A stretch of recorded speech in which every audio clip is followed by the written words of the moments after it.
Everyone, how's that food tonight? Food pretty good?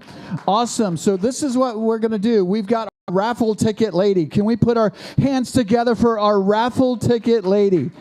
And she is going to go by each table and offer you a chance to win one of the great prizes that we have in the back. So anyhow, I'm going to turn her loose. Ladies and gentlemen, the raffle ticket lady is coming to your table. And we can get the music back on. Here she comes your way. We've got a lot of great prizes back there.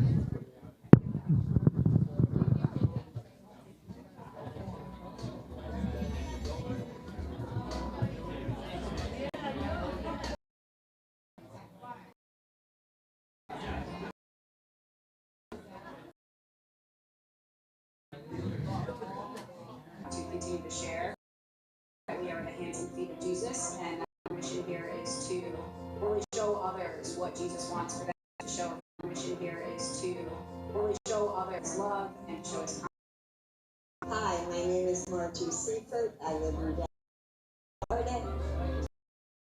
This is tough. Only something I've never done, but I'm a hugger. Use any, and I hug people, and I smile at them.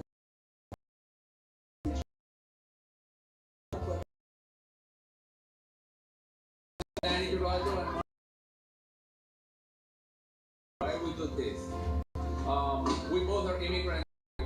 The reason why we do it is in this country and pay forward. That's basically the try to do good. And this is a tremendous project, where Randy has been on. We love it, and I'm not doing any other reason than just that's it. Director of the Burrito Project, taking care of the local homeless and the working poor. I was to do this by the Lord years ago. I went and rolled burritos, and they wouldn't have any.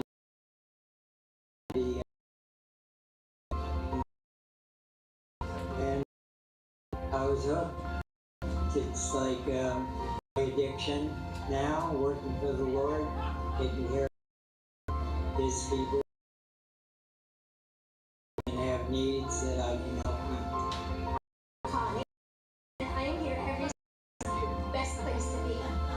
You get to work with some on both sides, and it literally is my favorite day of the week. So Monday, Tuesday, Wednesday, Thursday, Friday, it might be kind of crappy, but in my head, I just need to work till Saturday. Hi, my name is Carol, and I'm probably going to copy exactly everything that she said. This is an amazing group of people that we had the pleasure of working with on both sides of the table, and I just love to give back for people that are less fortunate than I am, and I'm blessed to make their day brighter.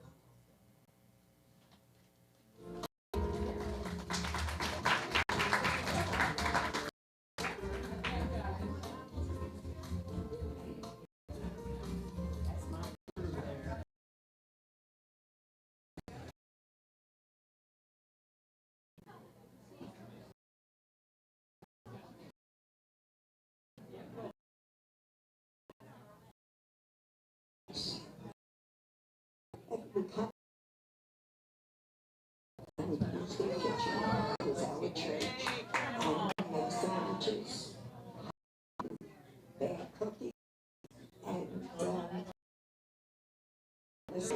and myself taking over.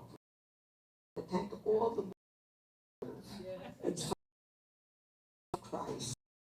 I want to say thank you to the beautiful hands that received the food and stayed to hear the word, to hear the worship, to join us in our prayer circle as we pray and we lift up everything and everyone to the Lord.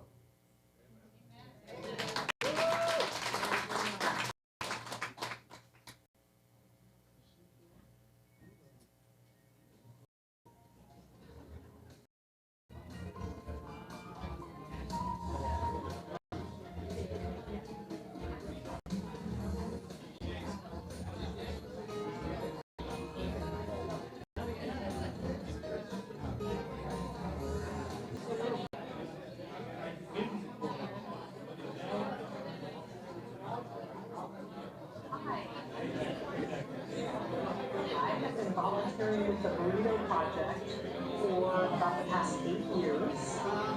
It is actually my favorite way to spend a Saturday.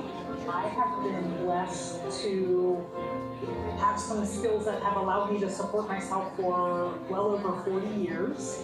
And so being a part of this organization gives me the opportunity to give back and to help people look and feel their best. Hello, my name is Chris.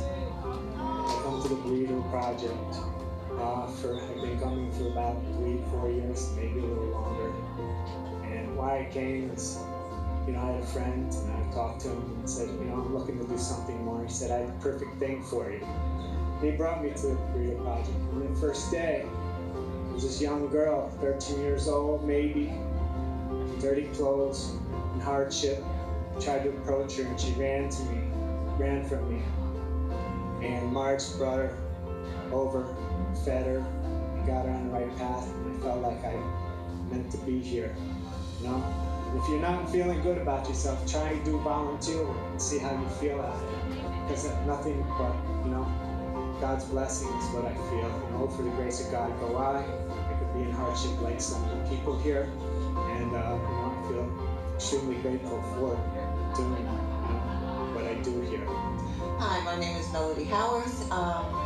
Why do I do what I do? I do what I do because God has called us to do it. He's called many, but for me personally, he called me maybe 12, 13 years ago.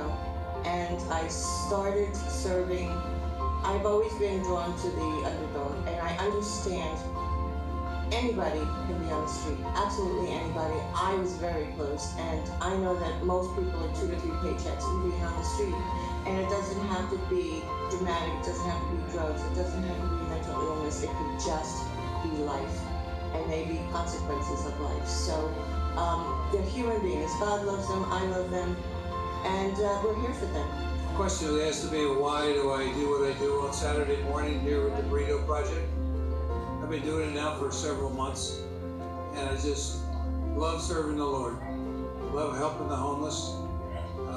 Do whatever we can to feed them and take care of them, and talk to them, pray for them, pray with them. We just love doing what we do, and that's why I do it. And I'll continue to do it as long as I can. Welcome, come out with us. We're here every Saturday. We'd love to see you. We'll welcome you with open arms and show you what's going on. And the Lord will bless you for it. We love you. Thank you. Have a great day. God bless.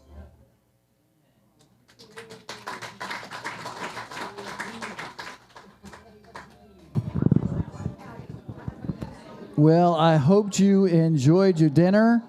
Everybody enjoy your dinner? Wonderful, wonderful, wonderful. I want to introduce a friend of mine to you. His name is Brandon Boyce, and he used to be a homeless man on the streets here. He was addicted, and there was a lot of radical life change that happened in him. So I want to just introduce him. Brandon, come on up. Y'all put your hands together for Brandon. He's going to share his story with you tonight. Thank you. First of all, I'd like to thank Pastor Mike and Kelly and Common Ground for inviting me out here to share my story. And hopefully through this story, you'll hear the importance of community and how it's important that we have a good community. And so with that said, I was born in Good Samaritan Hospital here in Florida, and I'm born and raised in Green Acres. So I'm one of the few Floridians left.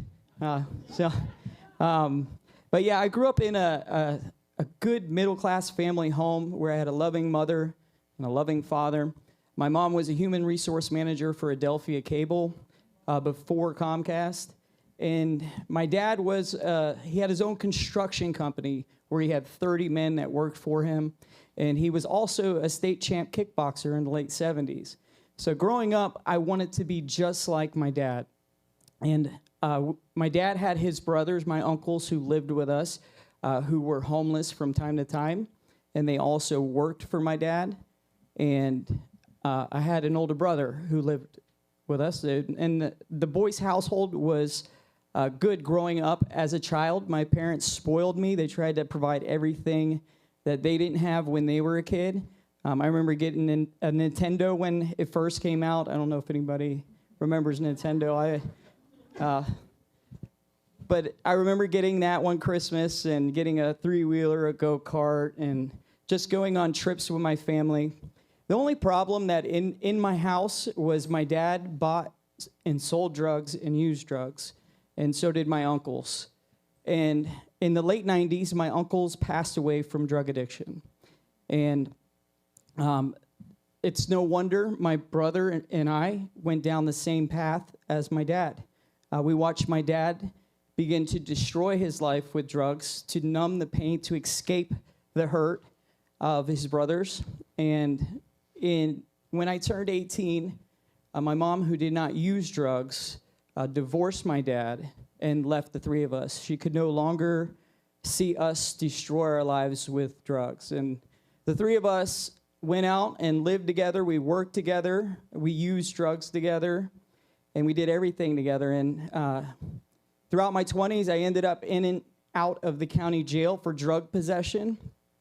And eventually, in 2007, I ended up in prison because of stealing to support my habit. I was released in 2007, and I linked back up with the only community that I knew, my father and my brother, and I picked up right where I left off. And it wasn't but a few months where I ended up homeless on the street here in Palm Beach County. And in some of the darkest moments of my life, there was places like St. Anne's. I don't know if you've been around here long enough, if you know about the homeless and where they could get food and clothing, but St. Anne's was one of the places, which is downtown West Palm. And I got to know the sisters there really well, Mary and Martha, which is biblical names. But we would show up there and we would get a shower, get a bag lunch, and they would take our clothes, they would wash them and give us a fresh pair of clothes. And we did this for a couple of years, so I got to know them really well. They helped me get my license, my Social Security card, also food stamps. And then there was other places like Cafe Joshua, which is associated with the Lord's Place, where we would get meals, and other churches downtown, First Baptist, I believe, on the water there, which is, it's changed now since then. But they were another place that fed the homeless. And in downtown by the old library where the water fountains were also other ministries that go out there and feed the homeless. And so when we became homeless, that became our lifestyle. That's to find food. And granted, I was in my drug addiction, and so was my brother and my dad. And it really kept us in this vicious cycle of being homeless and trying to find a meal and trying to get clothing. And when you're in that position, you feel like no one cares. You don't feel like your voice is heard. And I think, well, looking back in those times, I didn't care about living, and I did not want to live. And I don't know if we have that picture. I just want to make it a reality.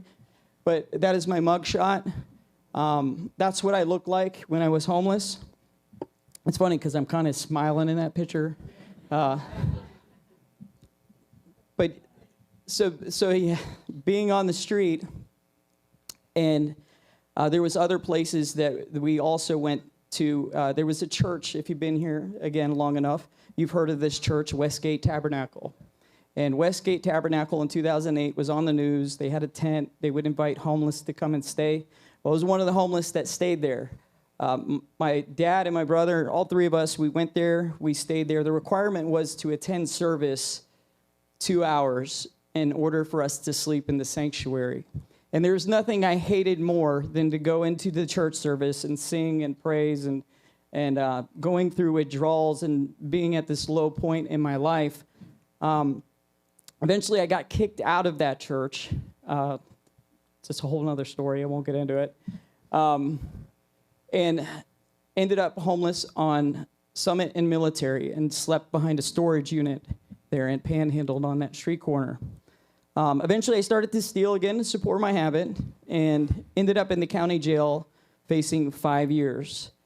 And little did I know those songs that I started to sing or those songs that I sang back at that church at Westgate, started to flood my mind, and I started to sing them in a county jail cell.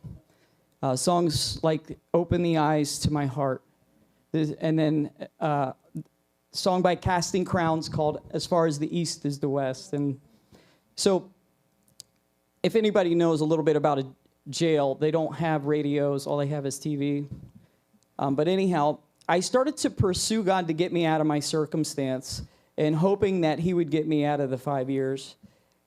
And eventually, I got the 5 years. I had a judge by the name of Judge Rapp, and they say, if you have Judge Rapp, it's a wrap. It's over.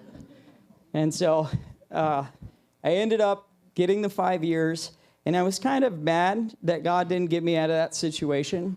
So I stopped pursuing him and ended up going up the road to prison. They call it up the road.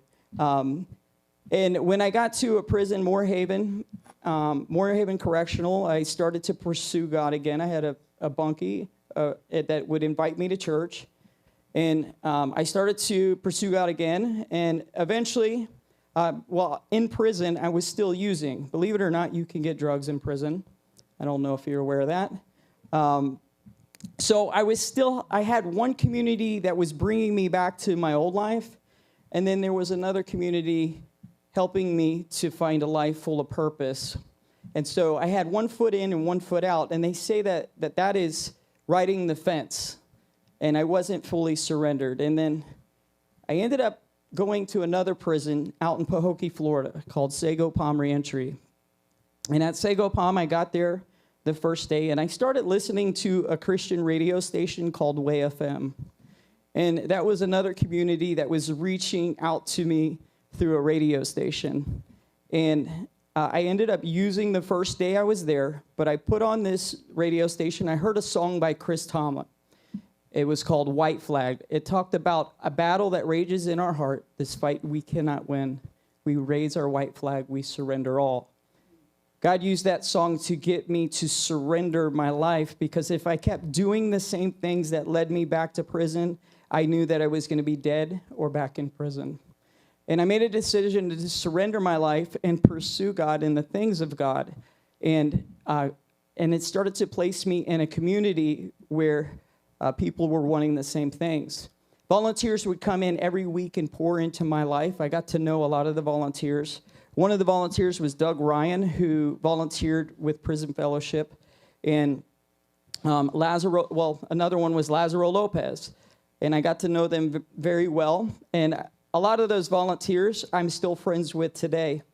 And I reached out when I got out of prison to one of the volunteers who owns a Benjamin Moore franchise here in South Florida. In fact, he has a store right there on 2nd Ave in Dixie. His name's Steve Rasmussen, who gave me a part-time job. And eventually, I worked my way up, and he promoted me to warehouse manager upon my release. To go back a little bit, I wanted to expound on this. My brother passed away from a fentanyl overdose while I was in prison. And if it wasn't for volunteers coming in and comforting me and pouring into my life, I don't know how I would have taken that. And but I want to share that because it's part of my story. And he was homeless at the time, back in 2014. And so, fast forward, I got released in 2015. I'm now working at a Benjamin Moore warehouse as a warehouse manager. I then made a choice to live at what is called the Anchor House, which is a transitional home for guys coming out of prison. I was one of the first residents to live there. They nicknamed me the Anchor Man. And it's not Ron Burgundy or, if you know the Anchorman movie, it's not that. But it was because I was anchored to the true anchor, and that's Jesus. And so as you can see, there was a community there to greet me when I got out of prison. And I started to come to Common Ground when they met in the Bamboo Room, which was a little ironic. We were in a bar, but it was some of the greatest times in my life. That's where I met my wife.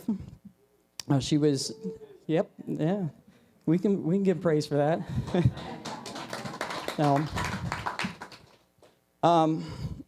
I met her. She actually went on something called the World Race, which she went to 11 different countries in 11 months as a missionary.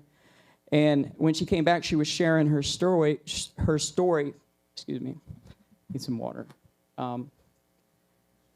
She was sharing her story in the church, and I said I got to get to know her. And so, long story short, 2019 we got married.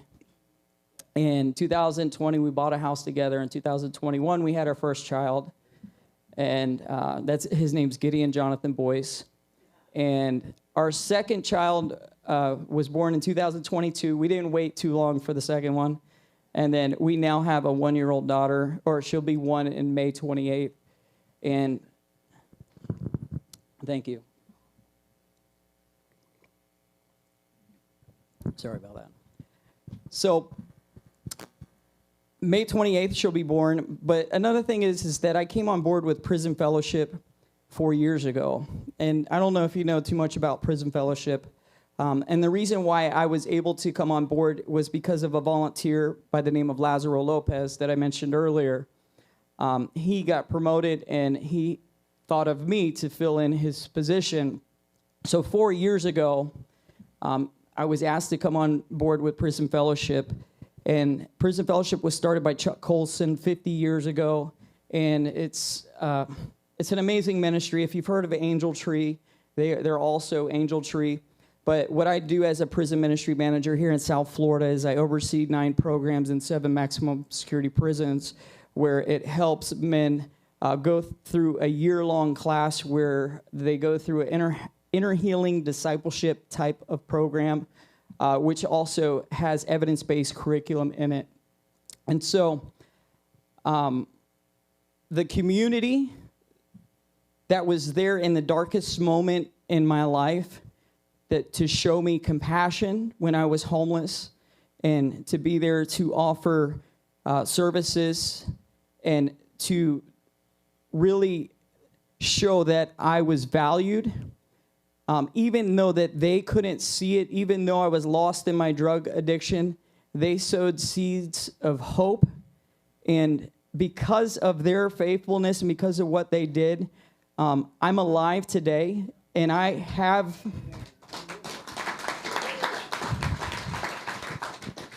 I'm alive today, and and I have a beautiful family. I've been called to a greater purpose. I'm giving back to a community. I'm giving back to the people around me. And so you never know what impact you'll make on somebody's life by showing acts of kindness and being there for them in their darkest moments. And so I'm going to close with that, and just thank you for everything and listening to my story, and hopefully it encouraged you in some way to want to make an impact. Thank you.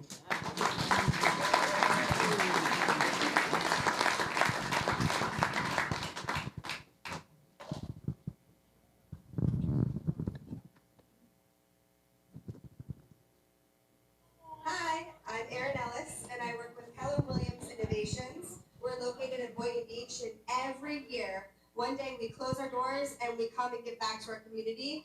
We love the Burrito Project, so every year this is our spot. It's been really near and dear to my heart for over 10 years, and the lives they have touched is absolutely amazing. So the reason why we love this so much is because they give back to the community on a high level, and they are here every single day.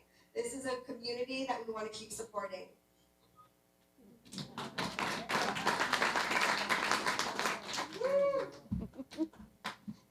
Hi again, everyone. I'm going to go over the last of the raffle instructions, and then we have a few more speakers.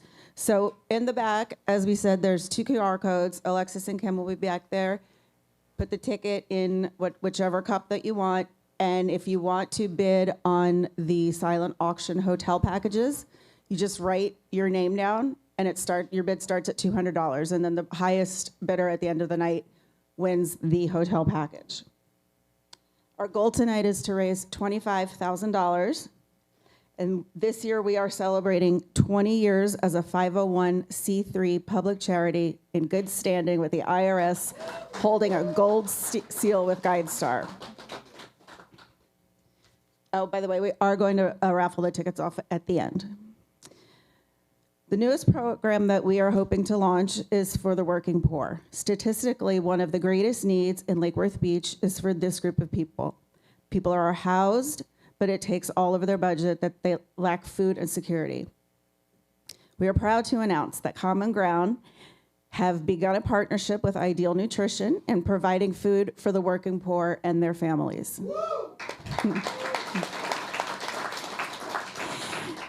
This new program will provide high-quality meals with our newest partner, Ideal Nutrition, for kids to have greater food security over the summer and during the school year. At this time, I would like to invite Mayor Betty Raish up.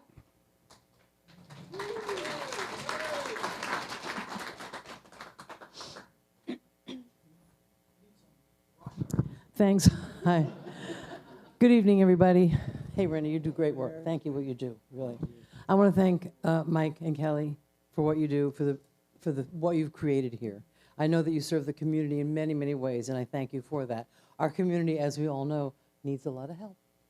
I want to introduce Sarah Malega, who is the District 1 Commissioner.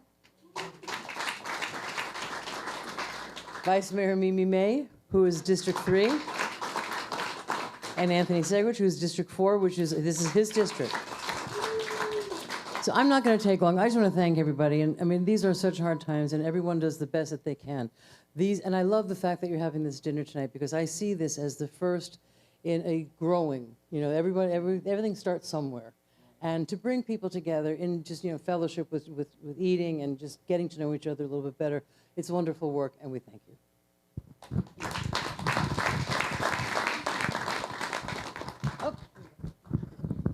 Hi. I'll stand up here because I am short. So my name is Becky Diamond, and I run Lighthouse PBC, which is a nonprofit working to help women get out of sex trafficking and prostitution here. And so what does that look like? A couple things. We do what we call pop-up at the laundromat. And so in Lake Worth, Riviera Beach, and West Palm, one day a week, we are at a laundromat that's in a stressed area. And we have signs up that say, if you're a woman living a life you never wanted to live, in a place you never wanted to be, we'll do your laundry for you. So we take chairs, we take food, we take toiletries, we take Narcan, we take used clothing, quarters, and detergent, because they're a little bit of a captive audience while their clothes are in the wash. And we just hang out and talk and build community, as Brandon talked about. And we've actually gotten 6 women off the street since January.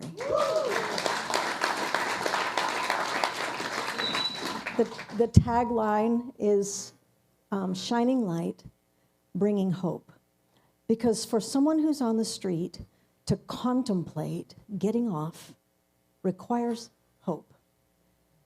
And hopeless despair is the worst emotion ever known. And so we're investing in them relationally because we want them to know they're worth the time, they're worth the effort, they're worth us coming every week, rain or shine. We've gone like when there was hurricanes coming, like, okay, that's messy.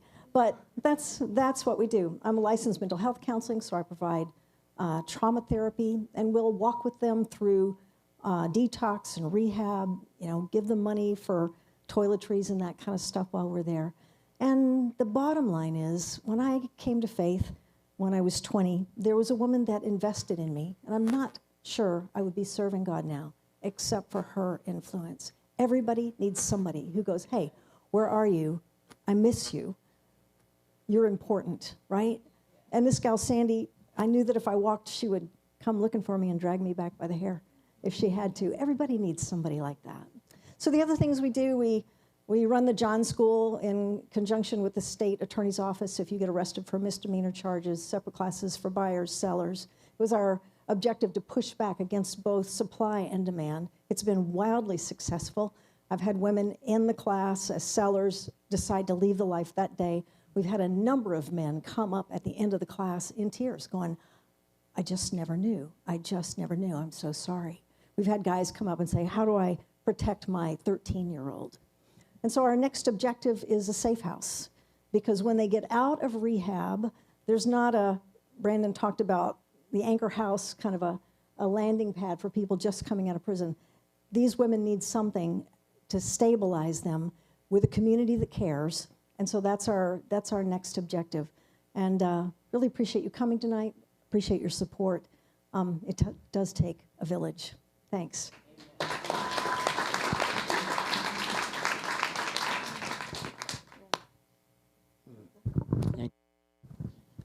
Thank you all for coming here tonight and supporting everything that we have going on. Outside these walls is where the Burrito Project does its meals each week and where we do everything each week. And my name's Randy. I'm sorry. I am the starter of the Burrito Project, and I've been talking about it for 16 years. And now I have to use notes, but 16 years ago, we rolled a couple burritos and walked down to the park and handed them out. Now we're feeding 40 to 60 people four times a week. And we've become more popular, but the economy and everything else has made our numbers triple since COVID. So where we used to feed 20 people, we're feeding 60 people. And thanks to great people, you know, the number of volunteers and the amount of donations have come up at the same rate as the need. And that's like a God thing, but it's how we keep going. And during this time, the 16 years, I've partnered with South Florida Sanctuary, 501c3, Restoration Bridge International gets food for us. Dare to Care are the shower people right over here. Supercuts with Amy right next to me, cutting hair and making people feel better about themselves. Boynton Beach Community Church is where the Burrito Project actually started. And what we've been doing, oh yeah, and my volunteers, I probably have 100+ awesome volunteers, just like these ladies that show up, rain, shine, all of the time and just carry the weight. And what we've been doing is meeting the daily needs of the people on the streets. You know, that's for 16 years we've been meeting daily needs and doing it real, real well. Now, we're here, all of us, for the future tonight, and the future of the Burrito Project is we have a permanent home here at Common Ground, and we will be here for only God knows how long.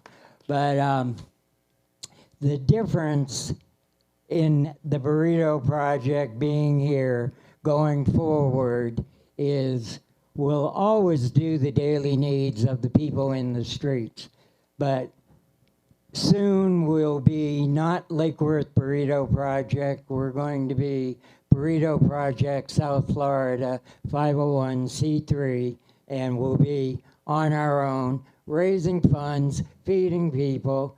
And the difference outside these walls are every time we have an event or a meal, we're going to just have resources available, more resources for the street people that come to eat.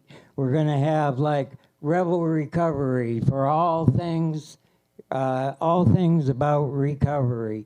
We're going to have a Kevin Novak who honestly gets people their insurance, their Medicare, their Medicaid, whatever they need. We have a lady from the VA that comes weekly and does VA housing for vets.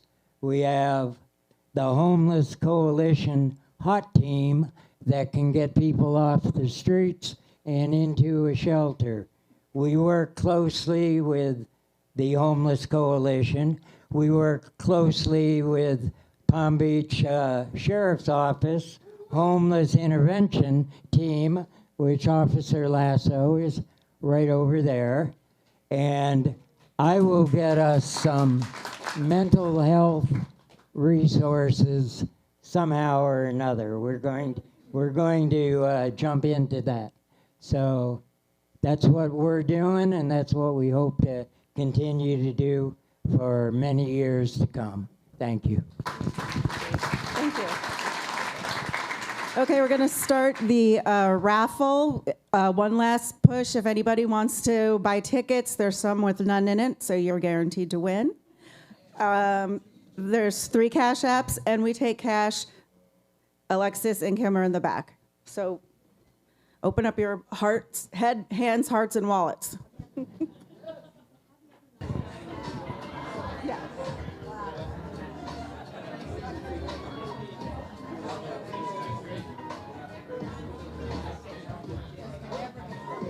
Good luck, everyone who won. At this time, we'd like to introduce Bruce Bustasocia to come up and speak.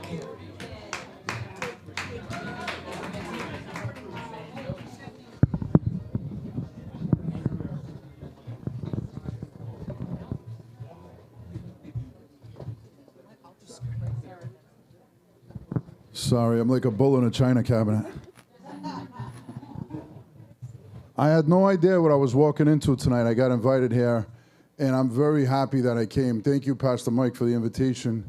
So some of you know me. I found a few friends in the crowd, believe it or not, but I'm Bruce Socia. I'm an actor on TV and Netflix and movies and TV shows, and I made Palm Beach my home about 5 years ago. And a good friend of mine here that's in the room invited me tonight and introduced me to Pastor Mike a few weeks ago. And like I said, I had no idea what I was coming into, but I cannot believe how many heroes are in this room. And I just wanted you guys to give yourselves a round of applause. All of you that have spoke tonight, all the unsung heroes in between, please, no, for real, let's really, Pastor Mike. Bravo. My hat's off to all of you in this room for showing up. Whatever level of participation you have shown so far, and you know, the night is not over. So one of the things I promised Pastor Mike was that I would give a call to action, right? So for me personally, I realize I have a social responsibility. I have a growing platform. People pay attention to me because I do cool movies. But instead of feeding my ego, I decided to also join the fight. I started a 501c3 about a year ago, the Fix Foundation. And really what we do is champion other nonprofits that we deem to be impactful. So we're kind of like an awareness banner for nonprofits. We're not a one-trick pony. We kind of go out and find groups like this and do what we can and bring social awareness and use our publicity and the things that we kind of have in our ecosystem. And I challenge my peer group of actors and performers and celebrity athletes. And I wanted to point out one of the guys in the room that invited me here tonight. Please, David, stand up. I'm going to embarrass you for a minute. This is David Harrison, former NBA basketball player. And he hates when I brag about him, but I'm going to do it anyway. This guy played in the NBA. He managed hundreds of millions of dollars for a huge bank in our country. I won't say the name, but and he's done a lot in business. But one of the things that I'm inspired by a guy like this is he calls me and says, hey, you got to see what this group is doing for the community in Lake Worth Beach and the homeless outreach program. And I said, sure, I'm all in. I'll come take a look. And thank you, David. You were right on, spot on by bringing me. I am absolutely floored by just a little brief moment that I've been here, some of the folks that I've got to talk to and the stories that I've heard. And you haven't seen the last of me, to say the least of it. I got your back, Pastor Mike. Thank you guys, all of you that have spoke, for real. You really touched my heart. But it's not the me show. I'm really here to just really give it back to you guys and reflect the love and compassion and the faith that I've seen in this room. And one more round of applause for you guys. Hats off. Hats off. Thank you, Common Ground. And on your way out, make sure everybody donate, sign up for the community. I see the sign up sheets on the table. I know I'm signing up, and I want to challenge you all to tell a friend to tell a friend. Like, let's get some more. Let's see this room double, triple, quadruple the size that we have tonight. But what a great start, guys. Congratulations and hats off, and God bless. One last item, the silent auction winner of Dublin, Ireland is Stephen and Darcy Stanton. So if you could just see me after, and we'll do the QR code. Well, I don't know what's happening with our lights, but if anybody wants to come up here and dance, you're welcome to come up. I see the hands in the back. Y'all come on up, both of you. Well, I want to say thank you for being here tonight. Tonight reminded us of something powerful. It's easy to complain about the darkness. It's easy to point at the problem in our cities, in our streets, and in our communities. But tonight we chose something different, each of us. Tonight we talked about solutions, not perfect solutions, not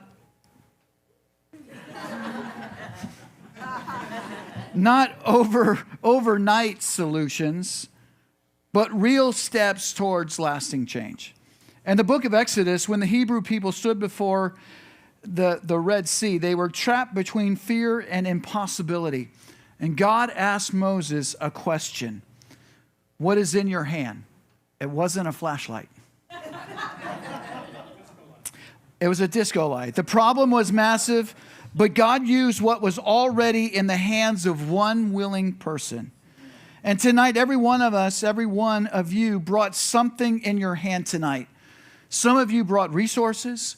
Some of you brought influence. Some of you brought compassion. Some of you brought prayer. Some of you brought hope. Some of you brought time just by being together with us tonight. And with head, heart, and hands working together, communities can change. Working together, we can see lives change. People who felt forgotten begin to remember that they still matter. Because of your generosity tonight, someone will eat. Because of your generosity tonight, someone will sleep safer. Because of your generosity, someone will be seen with dignity instead of judgment. Because of your generosity tonight, someone will receive not just assistance, but hope. So, from the bottom of our hearts, we say thank you. Thank you for being part of this first Head, Hands, and Heart banquet. Thank you for believing that people deserve a second chance. Thank you for helping us serve the hungry and care for the vulnerable. Thank you for standing with us in this mission. And thank you for offering what is in your hand so that together we can become someone's answer to prayer. May God bless you richly for your kindness, your compassion, your willingness to make a difference. Before you leave tonight, we've got a few special friends on video that I want you to meet. And I want to say a special thank you before we do that to Amanda, Alexa, and Connor. Can we put our hands together for them? They pulled this off tonight. But I got some friends on the screen that want to say something to you tonight. Thank you for being here.